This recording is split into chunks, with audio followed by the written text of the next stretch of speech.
नमस्कार, मी स्नेहा आपल्या यूट्यूब चॅनलमध्ये तुम्हा सर्वांचं स्वागत करते। आजची जी रेसिपी आहे ती आहे आगरी पद्धतीने बनवलेलं झणझणीत असं सुक्कं मटण।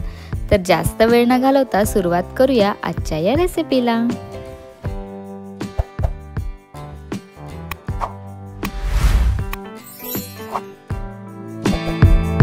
तर सगळ्यात पहिले मी तव्यावर थोडंसं तेल टाकून त्याच्यामध्ये लसूण, आलं आणि अख्खे मसाले, ज्याच्यामध्ये मी लवंग घेतली आहे, काळी मिरी घेतलेली, दालचिनी, थोडेसे धणे, अख्खे धणे, जिरं, असे सगळे जे अख्खे खडा मसाला आहे तो सगळा घेऊन आणि त्याच्यामध्ये तमालपत्र टाकून मी हे सगळं भाजून घेणार आहे। त्यानंतर त्याच्यामध्ये मी उभा चिरलेला कांदा हा गुलाबी होईस्तोपर्यंत परतवून घेणार आहे।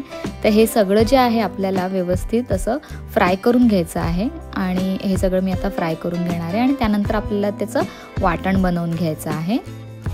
आता मी सुक्कं खोबरं होतं ते नुसतं फक्त मी भाजून वाटून घेतलेलं होतं आणि त्याच्यामध्ये जे आपण आता तव्यावर फ्राय केलेले जे काही खडा मसाला आणि कांदा होता ते सगळं आपण एकत्र करून ते मिश्रण आता आपण मिक्सरमधनं वाटून घ्यायचं आहे। त्याच्यामध्ये मी थोडीशी कोथिंबीर देखील घातलेली आहे आणि आता हे सगळं वाटून झाल्यावर आपल्याला त्याच्यामध्ये 1 ते 2 टोमॅटो टाकायचे आहेत आणि ते देखील या वाटणासोबतच वाटून घ्यायचे आहेत। सो आता हे मी वाटून घेतलेलं आहे।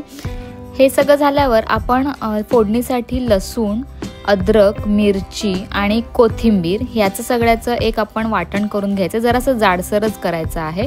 तर आता आपण फोडणीची तयारी करूया। आता फोडणीसाठी आपण एका कुकरमध्ये तेल गरम करून घेतले आणि त्याच्यामध्ये जे जाडसर आपण मिरची आणि आलं लसूणची पेस्ट केलेली होती ती घालून घेऊयात। त्याची फोडणी झाल्यानंतर आपण त्याच्यामध्ये बारीक चिरलेला कांदा घालणार आहोत।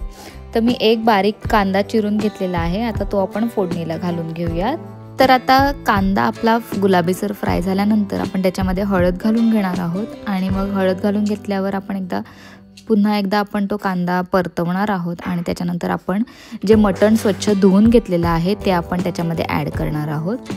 तर आपण सर्वात पहिले मटण हे शिजवून घेणार आहोत कुकरला हळद आणि कांद्याच्या फोडणीवर आणि मग त्यानंतर आपण त्याची वेगळी अशी फोडणी करणार आहोत। तर आता हे जे मटण आहे ते आपण या कांद्यावर व्यवस्थित फ्राय करून घेणार आहोत आणि मग त्याच्यामध्ये थोडंसं पाणी ॲड करून आपण मीठ घालून ते जे मटण आहे ते आपण कुकरला शिट्ट्या काढून ते शिजवून घेणार आहोत। तर मी आता मटण जे आहे ते आपण शिजवून घेऊयात।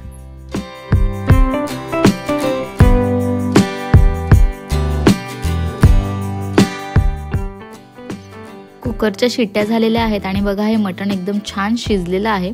तर आता आपण फोडणीची तयारी करूया। फोडणीसाठी मी राईचं तेल वापरलेलं आहे, तुम्ही देखील एकदा राईच्या तेलामध्ये मटण शिजवून बघा, खूप छान लागतं।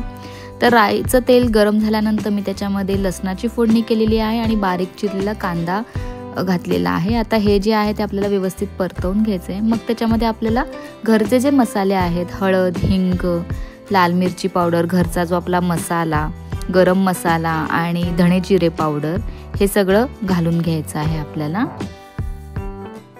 घरचे मसाले ॲड केल्यानंतर आपण हे फ्राय करून घ्यायचं आहे आणि त्यानंतर आपण जे मगाशी वाटण केलेलं होतं खोबरं, सुकं खोबरं आणि कांदा आणि टोमॅटोचं ते आपण ह्याच्यामध्ये घालून ते जे वाटण आहे ते तेल सुटेपर्यंत आपल्याला फ्राय करून घ्यायचं आहे आणि त्याच्यामध्ये मी आगरी कोळी मसाला जो पोटेचा येतो तो मी घालणार आहे। त्याच्याने जे मटणाची चव आहे ती अजून छान येते। तर आता बघा, तुम्ही बघू शकता तेल छान सुटलेलं आहे या वाटणाला। आता आपण ह्याच्यामध्ये जे शिजवलेलं मटण होतं ते घालून घेऊयात आणि हे छान या वाटणामध्ये आपल्याला फ्राय करून घ्यायचं आहे आणि उकळी आल्यानंतर हे साहजिकच हे मटण शिजलेलं आहे तर आपलं सुक्कं मटण रेडी होणार आहे। तुम्हाला पाहिजे तेवढी तुम्ही ग्रेव्ही ठेवू शकता। आता चवीप्रमाणे मी मीठ घालणार आहे ह्याच्यामध्ये आणि हे जे मटण आहे आपलं सुक्कं झणझणीत आगरी पद्धतीने खाण्यासाठी तयार आहे। तर तुम्ही हे तांदळाच्या भाकरीसोबत, ज्वारीच्या भाकरीसोबत, भातासोबत कशासोबतही खाऊ शकता। मी हे सर्व करून घेते आणि मग हे खाण्यासाठी रेडी आहे। ही रेसिपी आवडली असेल तर लाईक करा, आपल्या चॅनलला शेअर करा आणि सबस्क्राईब करायला विसरू नका। लवकरच भेटू पुन्हा नवीन एका रेसिपीमध्ये, तोपर्यंत स्टे ट्यून।